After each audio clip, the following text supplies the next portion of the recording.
Students welcome to my class. हमारा आज का टॉपिक है प्रिंसिपल आइडियल डोमेन। उसके लिए हम पहले देखेंगे प्रिंसिपल आइडियल रिंग क्या होती है। A commutative ring R with unity is called a principal ideal ring if each ideal is a principal ideal. अगर हमारे पास कोई कम्यूटेटिव रिंग आर है, उसको यूनिट विद यूनिटी अगर हम उसको प्रिंसिपल आइडियल रिंग कहेंगे कब, जब वो हमारे पास प्रिंसिपल आइडियल हो। प्रिंसिपल आइडियल डोमेन क्या होती है? An integral domain which is principal ideal ring is called principal ideal domain. हमारे पास क्या है, कोई इंटीग्रल डोमेन हो, उसको वो प्रिंसिपल आइडियल रिंग हो तो उसको प्रिंसिपल आइडियल डोमेन भी कहेंगे। उसके लिए आप एग्जांपल देखो। Prove that every field is principal ideal domain but the converse may not be true. हमारे पास क्या है कि हमारे पास जो कोई भी फील्ड में हम देखें प्रिंसिपल आइडियल डोमेन का, तो हमारे पास उसमें कन्वर्स ट्रू नहीं होता। हर फील्ड प्रिंसिपल आइडियल डोमेन हो सकती है लेकिन हर प्रिंसिपल आइडियल डोमेन फील्ड नहीं होगी। तो हमने ले लिया कि हमारे पास only ideal of field F है, उसमें क्या है, F are F and zero. तो हम इसके एलिमेंट्स लेके चले। हमने आइडियल में करवाया X is equals to X dot one, तो एफ किससे जनरेट हो रहा है, वन से जनरेट हो रहा है, तो प्रिंसिपल आइडियल डोमेन तो होगी। लेकिन हमारे पास जो इंटीजर्स का सेट होता है वो हम पहले कर चुके हैं कि वो फील्ड नहीं होता। ठीक है। Second, prove that the ring Z of integers is a principal ideal domain. हमारे पास जो रिंग जेड है वो प्रिंसिपल आइडियल डोमेन होगी। उसके लिए हम इसका प्रूफ करेंगे। हमें पता है कि जो हमारे पास जेड है वो प्रिंसिपल आइडियल है। ठीक है। इसकी हमने डोमेन शो करवाना है, तो ए हमने कोई नॉन ज़ीरो आइडियल ले लिया जेड का। उसके लिए हमने लेके चले विदाउट लॉस ऑफ जनरलिटी, हम लेके चले कि ए कोई पॉजिटिव इंटीजर है। अगर ए कोई पॉजिटिव इंटीजर है जो ए को बिलोंग करे लेकिन उसका नेगेटिव है वो उसको बिलोंग नहीं करता, तो ए किससे जनरेट हो रहा है हमारे पास, हमने हाँ शो करेंगे कि ये एन से जनरेट हो रहा है। तो क्लियरली एन किस में कंटेन होना चाहिए, ए में कंटेन होना चाहिए। अगर एन ए में कंटेन है तो हमने लेके चले कि क्यों कोई ऐसा एलिमेंट है जो इसका डिवाइज़र है, Q is equals to M N plus R. तो यहाँ से आर की वैल्यू कितनी है, क्यों माइनस एम एन। ठीक है। वेयर हमारे पास आर ज़ीरो भी हो सकता है और ज़ीरो टू एन में लाई भी कर सकते हैं। अगर ज़ीरो हुआ तो पूरा पूरा डिवाइज़र होगा, अगर नहीं हुआ तो वो डिवाइज़र नहीं आएगा। ठीक है। तो हमारे पास यहाँ से अगर क्यू माइनस एम एन, हमें क्यों पता था, हमने ए से लिया था, एन ए से लिया था, तो ये पूरी वैल्यू भी आर भी ए को बिलोंग करेगा। अगर आर ए को बिलोंग करता है तो हमारे पास था कि आर जो तो ज़ीरो हो सकता है या ज़ीरो से एन एन के बीच में लाई कर सकता है। बट अगर हम लेके चलें आर ज़ीरो टू एन में है तो वो पॉसिबल नहीं है। क्यों? क्योंकि हमारे पास एन कोई ऐसी लीस्ट पॉजिटिव इंटीजर है ए में जिससे वो जनरेट हो रहा है। ठीक है। तो हमारे पास आर को पक्का ज़ीरो होना पड़ेगा। तो क्यों किसका फॉर्म में हो गया, एम एन में हो गया। एम एन तो क्यों किसकी वैल्यू में आया, एन की। तो हमारे पास ये हमें पता चल गया कि जो हमारे नॉन ज़ीरो आइडियल है जेड का वो प्रिंसिपल आइडियल डोमेन भी है।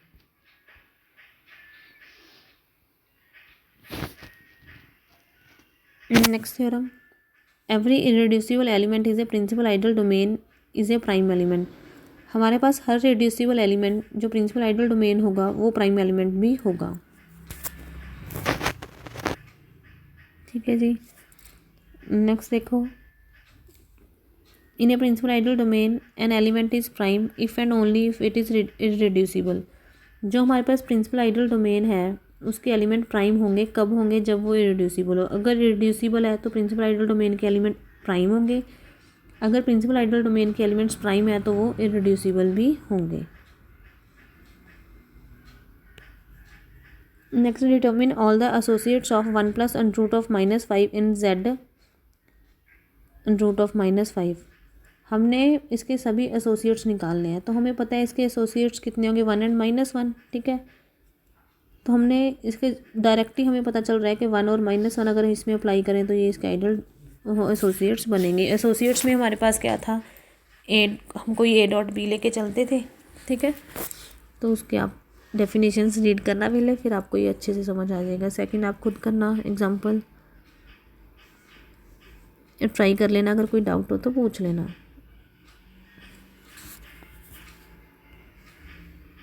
हम ऐसे पहले सम कर चुके हैं, सेम रिपीट हो रहे हैं।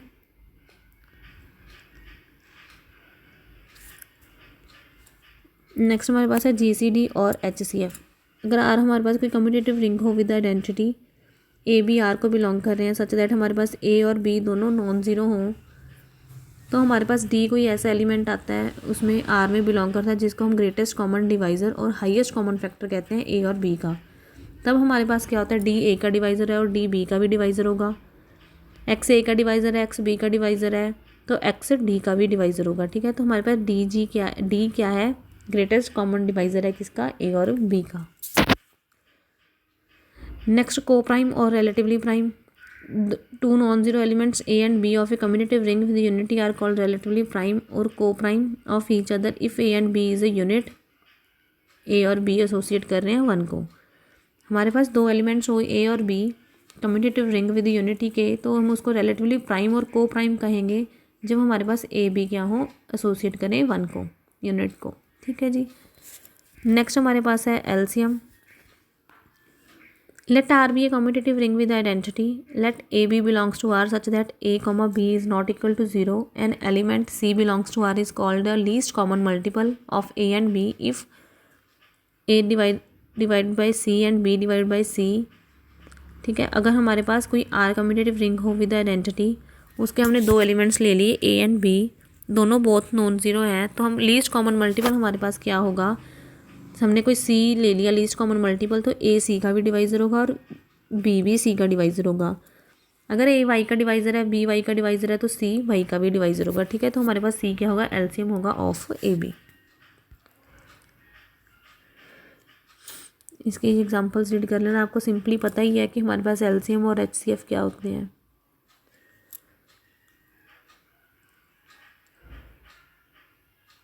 नेक्स्ट थ्योरम है, in an integral domain if GCD of two non-zero numbers exist then it is unique up to associates। अगर हमारे पास इंटीग्रल डोमेन में GCD दो नंबर्स का एग्जिस्ट करता है तो वो यूनिक होगा। ठीक है,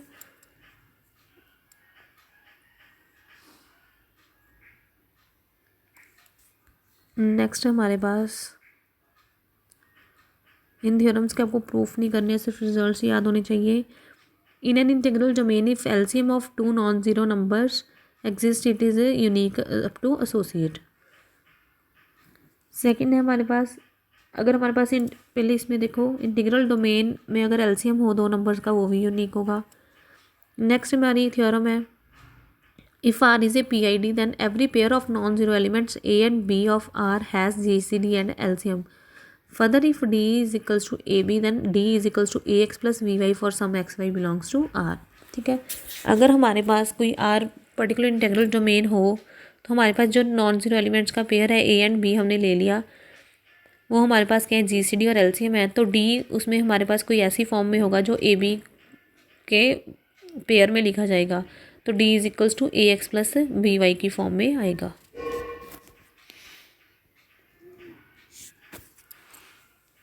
नेक्स्ट हमारे पास है theorem, let R be a PID two non zero elements A and B of R are coprime if and only if there exist XY belongs to R such that AX is equals to AX plus BY is equals to 1। अगर हमारे पास R कोई particular integral domain है तो दो non zero elements A and B हमारे पास को प्राइम होंगे। कब होंगे, जब हमारे पास कोई इफ़ एंड ओनली इफ हमारे पास कोई XY ऐसे एग्जिस्ट कर रहे हैं such that AX plus BY किसकी इक्वल है 1। अगर हमारे पास if and only if part है, अगर हमारे पास फर्स्ट पार्ट है तो सेकंड होगा, सेकंड है तो फर्स्ट होगा। ठीक है, कन्वर्सली पार्ट है ये।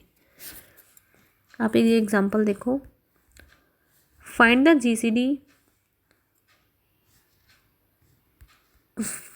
GCD of -3 + 11 iota and 8 - iota in Z of integers का कॉम्प्लेक्स नंबर्स का सेट है।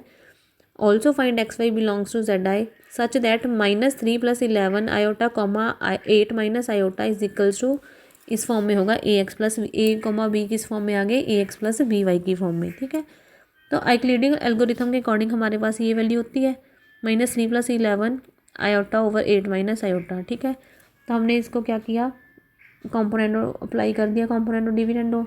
ठीक है, तो हमने क्या किया, ऊपर 8 + आयोटा से मल्टीप्लाई कर दी, नीचे भी 8 + आयोटा से मल्टीप्लाई कर दी। ठीक है, तो नीचे हमारे पास आ गया, ये सॉल्व करके हमारे पास ये वैल्यू आ गई। तो नेक्स्ट हमने देखा कि हम इसको किस फॉर्म में लिख सकते थे। हमने -3 + 11 आयोटा को लिया, हम इसको किस फॉर्म में लिख सकते हैं, -1 + आयोटा इंटू हमारे पास ये वैल्यू थी।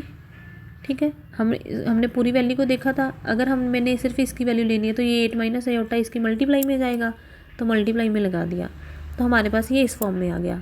अगेन हमने क्या किया, हमारे पास यहाँ पे एक 4 + 2 आयोटा लगा गया, तो हमने 8 - आयोटा की डिवाइड किससे कर दिया, 4 + 2 आयोटा से।